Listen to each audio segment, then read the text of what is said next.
Kung napapansin nyo, yun ay bahagi ng paglalahad ni Saldico na sinabi niya yung isang 1 billion pesos ay doon i-deliver. Kasi yun ang drop-off point na sinabi, sabi niya, ni Martin Romualdez sa akin, diyan mo dalhin. So, tama rin. Ang gusto ko sana dapat mayroong mga tanong pa doon eh. Bakit hindi natin tawagin kung sino yung may-ari? Nasaan yung kontrata nasaan yung discontract? Di ba? Nabanggit lang ang pangalan ni Martin Romualdez, natapos na kami. Dating Senador Revilla, kung saan siya po ay nalungkot sa natanggap niya na warrant of arrest. Okay? Mamaya ipapakita natin yan kasi alam naman natin, isa ito sa mga issues ngayon, no? Na itong si Revilla, di umano, ay siya po ay biktima ng pamumulitika. Okay? Mamaya. At ito pangalawang video na ire-react natin ay video ito ni Larry Gadon. Okay? Itong na-disbar na attorney. Itong si Larry Gadon, kung ano-ano ang mga sinasabi at binabanatan itong si Vice President Inday Sara Duterte na wala na siyang pag-iisip, wala na siyang kahit ano na lang ang sasabihin niya basta lang makabanat kay VP Sara. Okay, magre-react po tayo dyan kasi i-explain ko sa inyo bakit po nagkaganyan si Gadon. Dati hindi naman maka Duterte naman ito, pero ngayon, ewan ko lang, okay? Itong pangatlo nating pag-uusapan, ito, Senator Marcoleta, iginiit na may ebidensyang kaugnay si Romualdez sa flood control projects. Kasi po, dismayado itong minority group sa Senado, itong si Senator Amy at itong si Senator Marcoleta, na-realize nilang dalawa na itong Blue Ribbon Committee ni Senator Lacson walang direksyon. Wala na talaga, guys. Talagang nakakadismaya. Mamaya ipapakita ko lahat yung video na yan. Pero guys, bago ang lahat, help me po muna na i-like at saka i-share itong video na ito para guys kakalat ito sa taong bayan. Okay? Sabay-sabay muna tayong mag-like and share sa Donmar TV. Itong video na ito, like and share. 1, 2, 3, go! Okay, naka-like and share na ba lahat? And also guys, sa mga bago pa lang dito sa aking channel, mag-subscribe na po kayo para lagi kayong updated sa ating mga balita. And at the same time, yung mga cellphone ninyo, ma-notify yan kung meron tayong breaking news, bagong uploads, o kung nagla-live ang ating channel. Ma-notify kayo lahat dyan. Kaya mahalaga po na mag-subscribe tayo sa Donmar TV. 1, 2, 3, go! Ayan, nakasubscribe na ba lahat? Okay, so ayan pipilitin ko yung boses ko na hindi tayo paus. Okay, sa Bisaya, paus kasi yan Okay, so heto yung video ni Revilla. Okay? Ito, panoorin natin. Ano ba yung nangyari? Teka muna.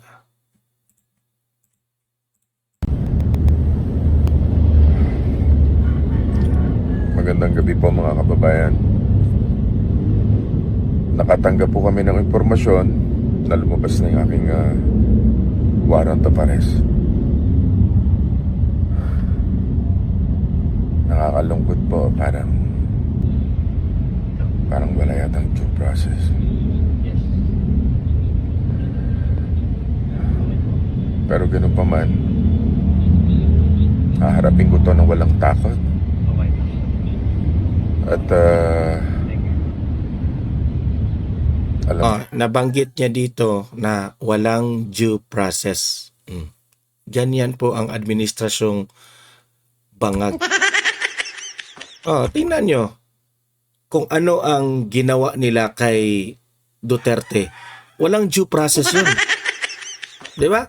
kung anong sinabi ni Revilla na walang due process, yun rin ang ginawa nila doon kay Kibuloy, yun din ang ginawa nila kay former President Duterte, pati kay Teves, ganun rin. Basta feel lang nila kalaban sa politika, halago. Kung hindi ako papabayaan ng Diyos, dahil wala po akong kasalanan dito. Hilingin ko Ako ayaw kong manghusga dito kay Revilla. Kung siya ba ay talagang involved dito sa flood control o meron ba siyang kinurakot o wala. Okay? Kasi you all know na itong mga Revilla na ito, kumakampi ito sa alyansa ni Bongbong Marcos nung time ng eleksyon. Ewan ko nga bakit itong si Revilla, bakit ka kasi kumampi doon sa mga bangag? Kung kumampi ka doon sa PDP, sa mga Duterte, doon ka kumampi, di sana, nanalo ka. O hindi ka sana nagkaganyan. Kasi ako personally, I believe siguro, na yung unang kaso niya na naabsuelto siya, talagang biktima rin ito ni Pinoy na parang pinopolitika. Okay? Sa ngayon naman, hindi ako personally, pasensya na po alam ko dito sa Donmar TV na mga audience, hindi po tayo pareha ng paniniwala, belief. Okay? Pwede akong magkamali sa aking paniniwala dito. Okay? Ako naniniwala ako malinis. Hindi naman sa iyong malinis talaga. Naniniwala ako na napagbintangan na naman itong si Revilla ngayon. Alam ko pinopolitika siya. lang,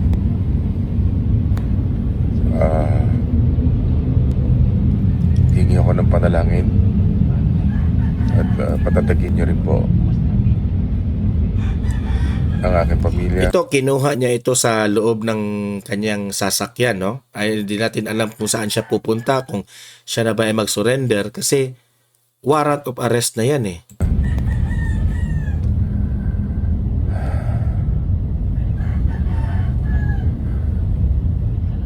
Hindi ko po may paliwanag kung ano yung nararamdaman ko sa totoo lang. Napakasakit po para sa akin at para sa aking pamilya.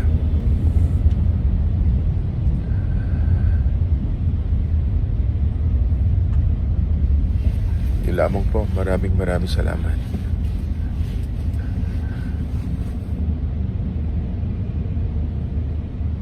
Alam ko hindi ako papabayaan ng Diyos. Thank you po sa inyo lahat. Please pray for me. Di ba? So, ako, ang reaction ko dito unang-una, Revilla, itong video na ito na ginawa mo, hindi ko alam kung nagpapaawa ka ba o humihingi ka ba ng simpatya ng taong bayan. Hindi ko alam kung ano ang purpose mo sa video. Pero ang sa akin lang, bakit ka kasi kumampi pa doon sa alyansa ni BBM? Ako nga nagtataka ako, ano bang ginawa mo? Bakit pinagtripan ka ngayon ng administrasyon? Kasi ako, I feel sorry. I feel bad for Revilla. Okay? Senator Bong Revilla. Kasi, imagine that one, bago lang ito nakulong. Kung maalala ninyo, nakulong po siya noong time na kinontra niya ang Pinoy administration. Ngayon naman, kawawa siya kasi kumampi pa siya sa administrasyon ni BBM, tapos eto ngayon, hindi man lang kinampihan ni BBM. Kawawa. Ako tawa ko talaga. Kasi nung time na for some reason, for a time, kumampi rin ito sa mga Duterte, si Revilla. Okay? Kasi po, utang na loob po ng lugar ni Revilla, okay? Na makakalabas kasi kilala naman itong si Revilla na mahal ito sa kanyang constituents niya, sa kanyang lugar diyan.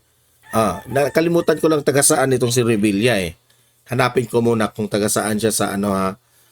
Nakalimutan ko na. Bong Revilla, taga saan? Bong Revilla, Cavite. Ang mga Rimulya, tingnan mo, Rimulya, taga saan?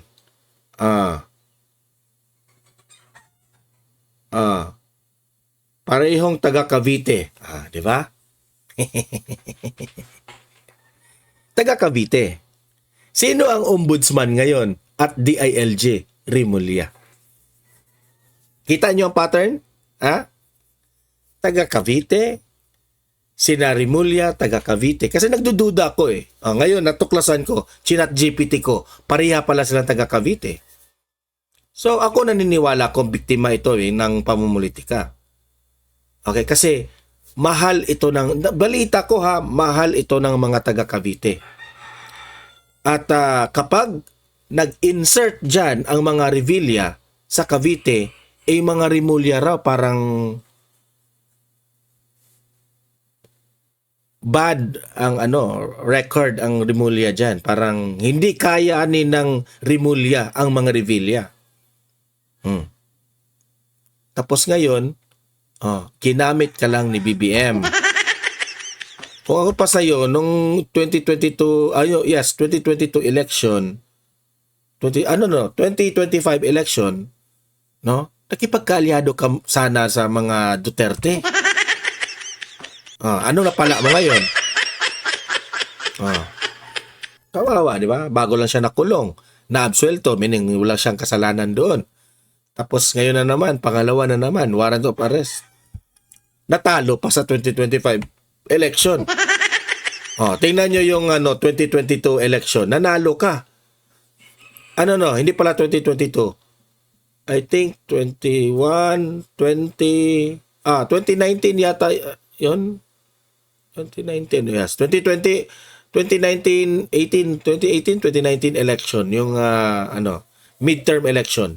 Nanalo ka, di ba? Kasi nakipagkaalyado ka sa mga Duterte. Di ba? Di ba? Lahat ng kumalaban sa mga Duterte matatalo.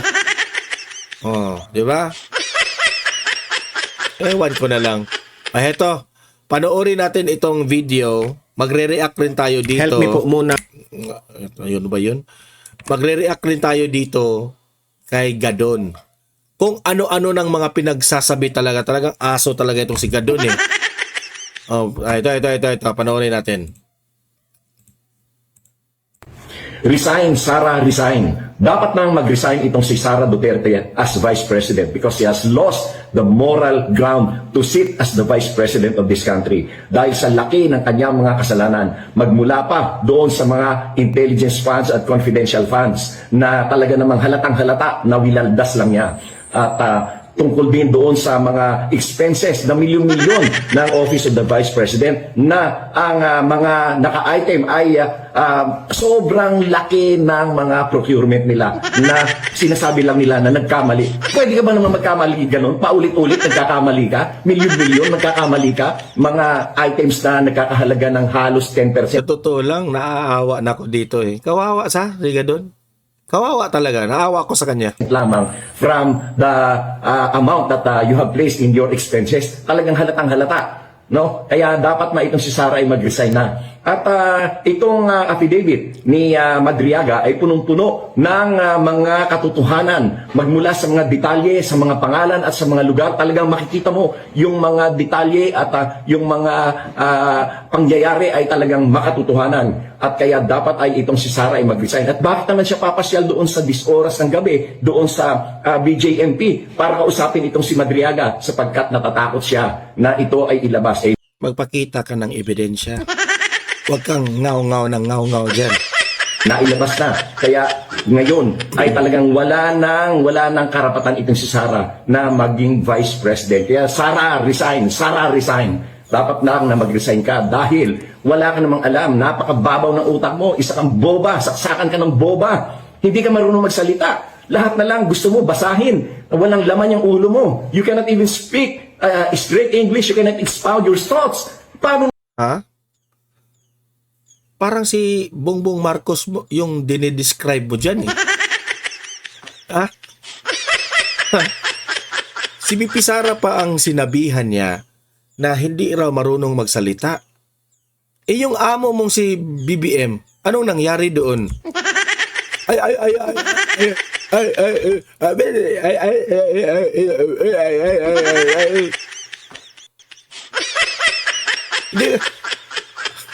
Sira talaga ulo dito. yan? Wala ka man lang statesmanship on anything. Alam mo nung nandun ako sa United Nations General Assembly sa Doha, Qatar, yung mga ministers doon, ang gagaling nila magsalita, pero sila mga galing pa ng mga African countries. Oo, si Bongbong Marcos, ang galing nga magsalita. Budol naman lahat. Yan, pero ang gagaling nila magsalita nang walang binabasa. Actually, doon naman tayo na na-deceive kay BBM nung panahon ng 2022 election, di ba? Ang dami niyang promises. Ang galing magsalita, meaning to say, ang galing mambola, ang galing magsinungaling. Budo lang pala lahat. Yan ang ibig mong sabihin. Pero si BP Sara, ewan ko na lang, saang banda na si BP Sara raw hindi marunong magsalita. Matalino si BP Sara. Kaya pala na-disbar ito. Nasira na pala ang utak nito. Kausap namin na talagang based on their experience, yung kanilang thoughts, yung kanilang mga sinasabi, the way they explain, ang gagaling nila. Eh itong si Sara, napakaboba, saksakan ng boba, walang alam. Kaya talagang hindi siya dapat maging Vice President. Buti na lamang at nahalata na natin kung ano pala ang qualities niya, kung ano ang kapal. Oo nga, buti na lang kasi mananalo siya sa 2028. Good luck sa'yo.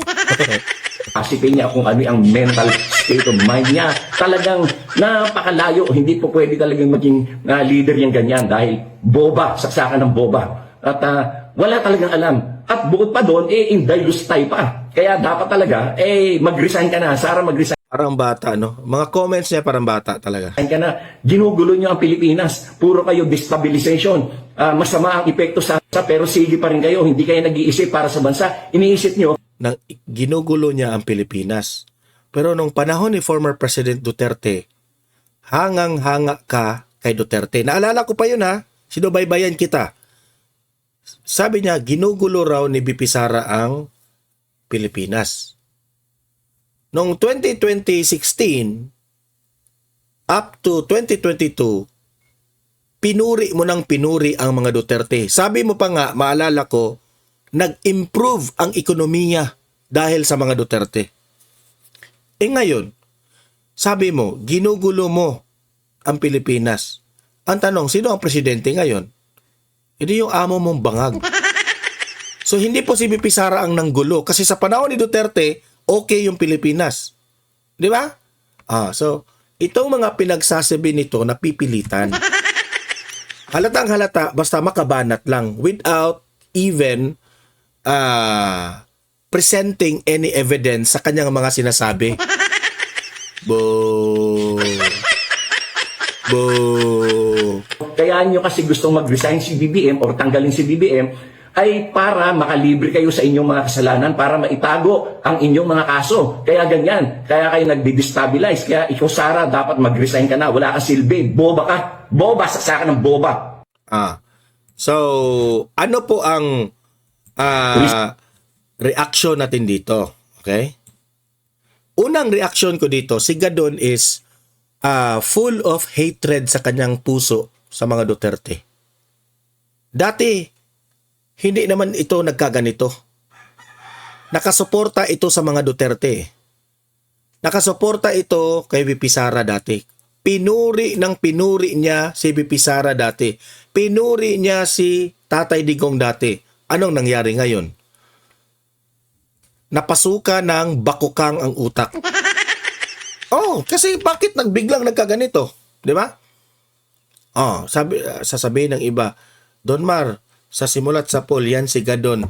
Ano yan? Loyalista talaga yan. Wala akong pakialam kung loyalista ka talaga. Pero masisira ang inyong reputasyon, ang inyong dignidad sa mga pinagsasabi mo. Kasi wala kang prinsipyo eh. Meaning to say, kung pupurihin mo ng pupurihin si Bongbong Marcos ngayon, there is a big tendency in the future, babanatan mo rin. Kasi ginawa mo na yan sa mga Duterte. Tapos, sasabihin pa niya, ikukumpara pa niya si BP Sara sa mga world leaders. Na si BP Sara raw, hindi marunong magsalita, cannot gather his thoughts, sabi niya. Bakit si BBM, hindi mo ba napansin na halos sumabog na yung bibig niya? Hindi mo ba napansin yun? Na halos hindi na nga siya makapagsalita sa kanyang pagka-utal-utal? Tapos ibibintang mo kay BP Sara? Ito yung una ko, Larry Gadon, because you are comparing BBM to VP Sara. May tanong ko sa'yo, si BBM ba may exhibit? Bakit sasabihin mo si VP Sara na hindi marunong? For as far as I know, si VP Sara may exhibit siya. May ikapakita siya na isang lugar like Davao City, how progressive, how improved Davao, how professional Davao, kung gaano po kaganda doon sa Davao. He has all the exhibit to show her performance. Ang tanong, si BBM meron ba? O yung kajadikan lang niya? O yung kabangagan lang niya? Di ba? Anong ikapakita ni BBM? Bago siya naging presidente, anong ikapagmayabang ni BBM? Yung windmill? Hindi naman yun sa kanya? Anong ikapagmayabang mo? Wala. Kahit nga ang sarili niyang ate, hindi hanga sa kanya. Totoo. Kaya I therefore conclude na itong mga pinagsasabi ni Larry Gadon is basta lang makabanat. Basta lang makabanat. Ginawa niya itong video na ito para lang magpasipsip ni BBM na walang katuturan. Kaya pala, ikaw, nung sinabi mo na, known ito sa word na bobo. Talagang bobo talaga siya. It really describes sa kanya. Kasi kung hindi ka bobo, hindi ka sana na-disbar. Diba? Now ko na na-realize, now ko lang na-realize, Larry Gadon, na talagang bobo ka. Akala namin bright ka noon nung panahon na ano lang pala ito, ang ma-describe ko dito sa attorney na ito, yung saksakang bibig lang ang nagtrabaho. Ganyan. Meron tayong mga kakilalang mga kaibigan, mga taong mahilig sa bibig lang yung action, 'di ba? Bibig lang. Wala ito sa wisdom na action speaks louder than words. Wala ito. Puro ito mandar. Sa Bisaya pa, mandar ang trabaho nito. Yabang lang. Pero sa tunay na action, wala ito. Bangag rin ito. Ay, nako. Ewan ko na lang. Ito. Enough dito sa bobong Gadon na ito. Punta naman tayo dito sa itong nagpa-press media interview ang minority sa Senado. Si Senator Marcoleta at itong si tawag dito Senator Amy Marcos. At sila po'y dismayado po sa Blue Ribbon Committee ni Senator Ping Lacson. Obvious naman. Wala yang patutungan, walang direksyon yan. At nasabi po nila dito na meron talagang may malaking ebidensya kaugnay kay Martin Romualdez dito sa flood control. Pero hindi po ma-invite ni Ping Lacson itong si Martin Romualdez kasi nagpalusot pa sila dyan sa parliamentary courtesy. Which is tama itong si Senator Marcoleta. Bakit mag-parliamentary courtesy tayo na ang usapin dito pera na nilustay ng isang dambuhalang buhaya na pera ng taong bayan? Di ba? So wala na yung parliamentary courtesy na yan. At hindi na siya House Speaker. Pero anong nangyari? Wala. Walang Martin Romualdez ang sumipot sa Blue Ribbon Committee. Ang Blue Ribbon Committee naging kengkoy na naman. Naging useless ang investigation. Heto, panoorin po natin ang interview, press media ni Senator Marcoleta at ni Senator Amy Marcos. Ang sinabi ni Senator Amy, alam ko hindi lang nakakabahala kasi pinakamaraming parte ng ating mamamayan ay halos nagagalit sa nangyayari. Na para bang ipinagkikibit balikat lang, ito halos nilimas ang kabangbayan. Ganun po kahirap na ang bansa natin ngayon. Balik po tayo dun sa dalawang testigo na iniharap ng chairman ng Blue Ribbon na nakatakip ang kanilang muka, yung dalawang binibini na di umano ay mga staff ng nagre-renta dun sa bahay na pag-aari ng isang tao. Meron ba kayong napansin doon nung ako'y nagtatanong sa kanilang dalawa?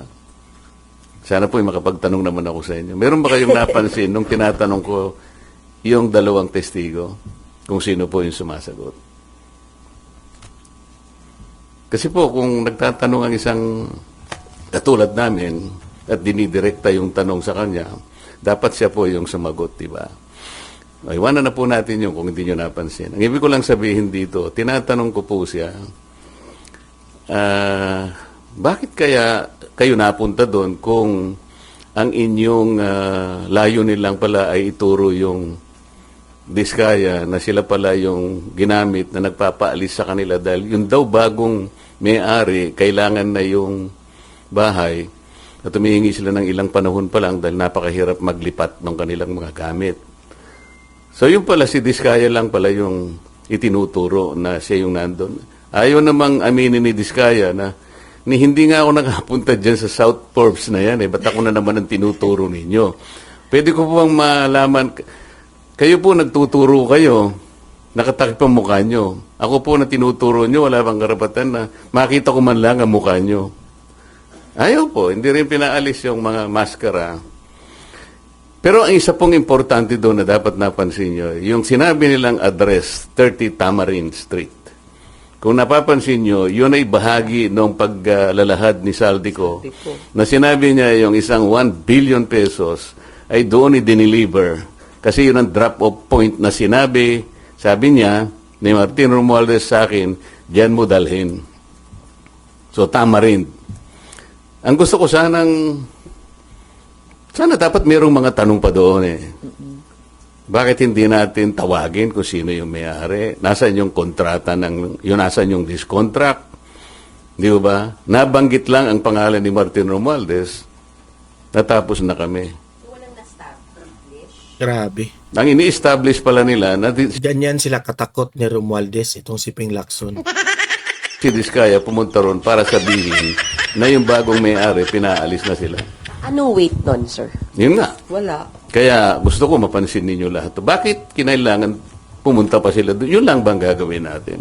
Ang mga tao, hindi ganun ang expectation po nila eh. Kaya po siguro napilitan kami na maglabas na ng minority report. Hindi na siya kung ano pa man bagay. Ang mga tao po kasi nagtatanong, ano po ba nangyayari na dyan? Simula po nung ako'y nawala na po na chairman at napalitan nga po. Nung ilabas namin si Gutesa, sinabayan naman yun ng aming legislative break. Matagal po yun. Hanggang sa mag-resign naman si Senator Ping. So, ang mga tao nagtataka. Ano na naman ito? Ano wala na bang ano ito?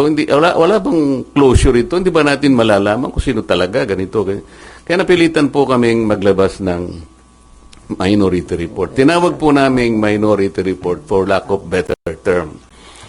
Kasi po kung gagawin nating legal ito na isasang-ayon natin sa aming mga committee, sa ating Senate rules, hindi pa kami pwedeng maglabas kasi kailangan matapos talaga yung committee report.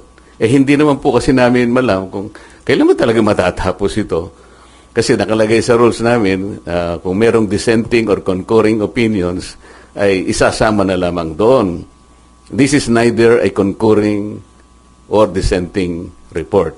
Kaya tinawag naming minority report sa pag-aakala naming magagamit po ninyo.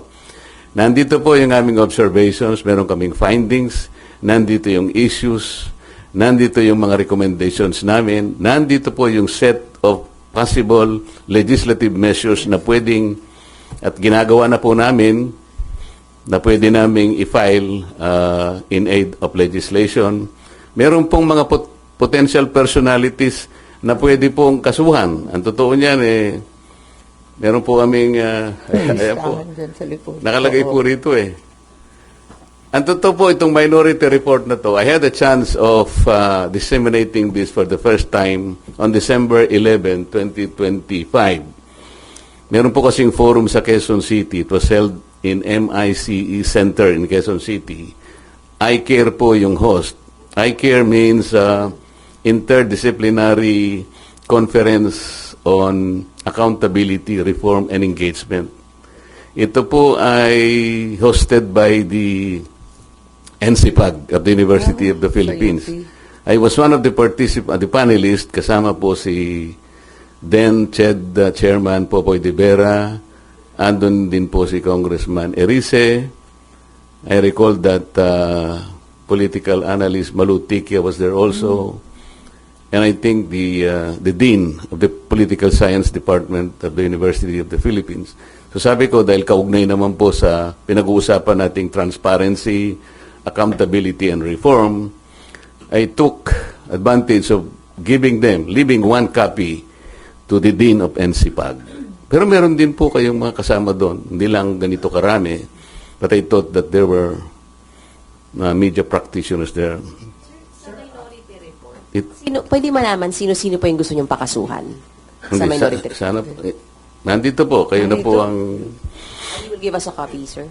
Yes. Pero sir, pwede po parang kahit quick rundown para sa inyo po malaki. Ano yung recommended nyo kasi? Hindi mahaba ito. Hindi ako nagre-recommend. Yung evidence ang nagre-recommend. Kasi lahat nyo, mapapansin ninyo, I headed 3 investigative hearings, public hearings, when I was the chairman. And then, yung huling 3, si Senator Ping na. Kaya this constituted 3 hearings all in all. So we utilized the same resource persons, the same witnesses. We relied on their collective and individual testimonies. So, kaya namin na itong findings na ito. Sino po yung highest official or most prominent personality na rekomendado po ninyong kasuhan? Merong question mark may nasa, question Question mark na. makikita nyo rito yung mga kung, para naman may konting suspense. Kayo nang tumingin. Sir, sorry, for soundbite purposes, sana for TV, may we get the names of who you want to be charged to sana, sir? Sound bites. Yes, sir. Hindi po kasi, sir, kailangan namin mag-guide. Yung arrows kasi, Alam naman ninyo kung sino-sino. nakaturo kay Speaker Romualdez. So, it's safe understanding po. Yung arrows kasi, base sa nagtuturo sa kanya at mababasa nyo na sa kanilang mga testimonies, Sa testimony. individual. Talagang, for example, Gutesa, tinuro si Saldico and Martin Romualdez. Si Diskaya, nabanggit din ang pangalan ni Martin Romualdez. At yung mga iba, si Alcantara, si Bryce Hernandez, pinagtuturo kung sino-sino at papunta lahat sa direksyon ni Martin Romualdez. Sir, yung balikan ko lang po yung 30 Tamarin. May balak po ba kayong pasupina yung ownership records ng 30 Tamarin, pati yung registration papers ng building Pirasahan at saka yung pabalikin yung dalawang witnesses at patawag yung original owner and yung renter supposedly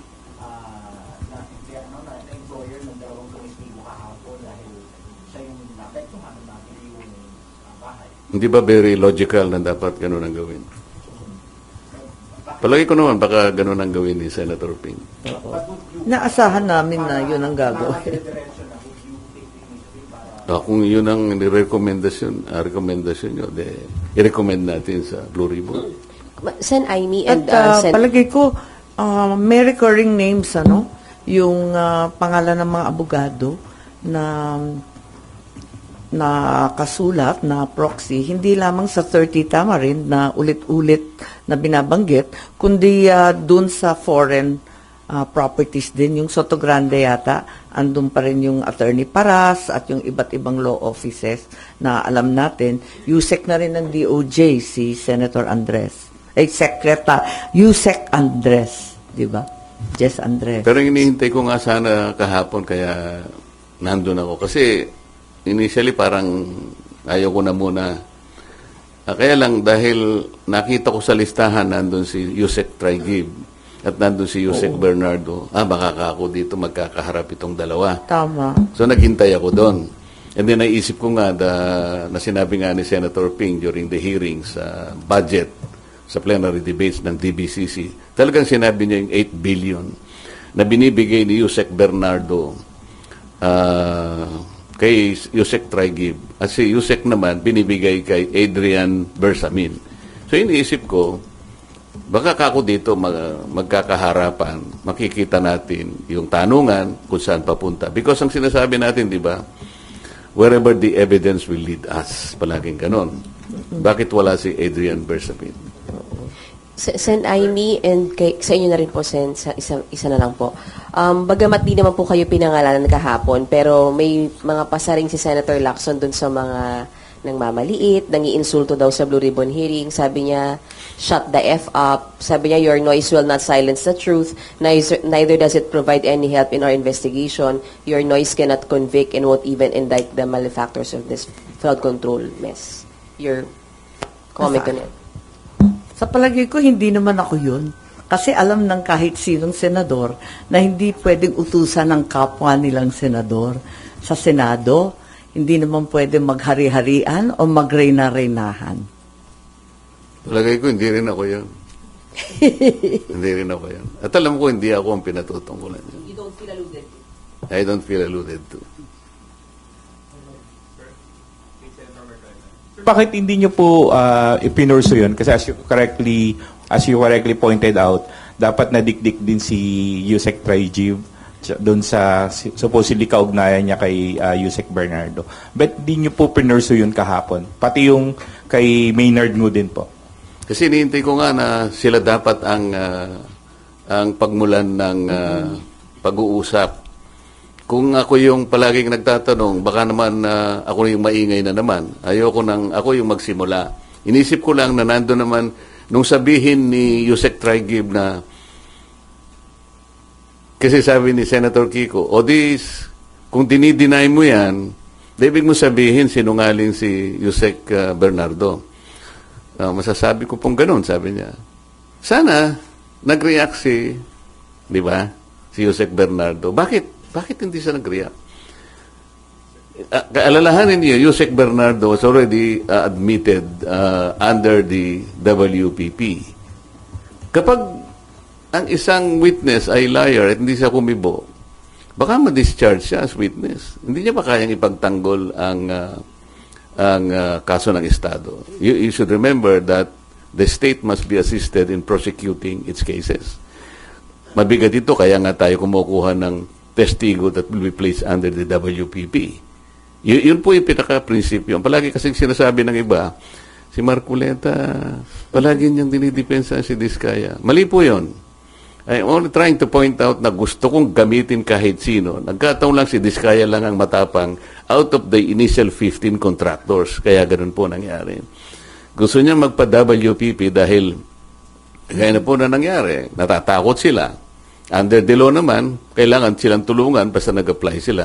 Nagkaroon nga ng problema lang na pinipilit ng DOJ yung restitution na siya ng Hindi kami magkaintindihan ng taong yun sa restitution. Alam naman niya na hindi totoo yun. Kaya palaging ganun ang usapan. At siya rin alam niya under WPP, ang sinasabi na confidential lang ay yung proceedings of the application, as well as the action taken by the DOJ in relation to that application, because that's under Section 7. Under Section 1, kailangan panatilihin mong confidential yun, otherwise you'll be penalized. So, pero kung pag-uusapan ay questions coming from us, hindi niya pwedeng gamitin yun. Tapos sabi niya, wala raw silang sinasabing restitution. It was no less than the then Secretary of Justice who floated that idea. Hindi namin basta-basta i-accommodate yan. Kailangan bayaran niya yung kanyang mga pinagnanakaw. O yun ang pinagbasihan naman ng ating Senate President. Ngayon, yung nga naman, sabi niya, sinabi ng Secretary of Justice, kailangan magano sila. Pero wala po sa batas yun. Wala talaga. We need to get more of these people kahit na mahirap kasi nga kailangan nating ma-identify yung ugat, yung pinakamalaking isda. Kung wala kayong protection na ibibigay sa kanila, ba sila magsasalita? Initially, he mentioned 17 congressmen. Meron po bang pinatawag na 17 congressmen? So, saan tayo pa? Ano ang sabi nila? Ni isang congressman nga, walang naipatawag eh. Bodies. Hearing, you're planning to pursue that angle po yung kay Yusek Olivar, then yung binanggit nyo po yung kay Adrian Bersamin. I-request nyo rin po ba na ipatawag yung Adrian Bersamin? Parang yan ang gusto ng media. Sige, gawin natin. Pero, hindi. Kasi kahapon din po, di ba na ilang beses, parang at least twice po yata na binanggit ni Yusek Bernardo na pinaninindigan niya kung ano na yung nakasulat doon sa kanyang affidavit na wala siyang babaguhin. Hindi ba kayo nagtaka? Hanggang doon lang. Dininay, naninindigan ako. Ba't hindi natin ipursige? Kaya hindi naman ako ang chairman. Kaya naman. Sir, do we know sino-sino pong pumirma sa minority report? All minority members? 6 out of the 9 members of the minority. Okay, so yun po ang reaksyon ng minority itong si Senator Marcoleta at itong si Senator Amy Marcos.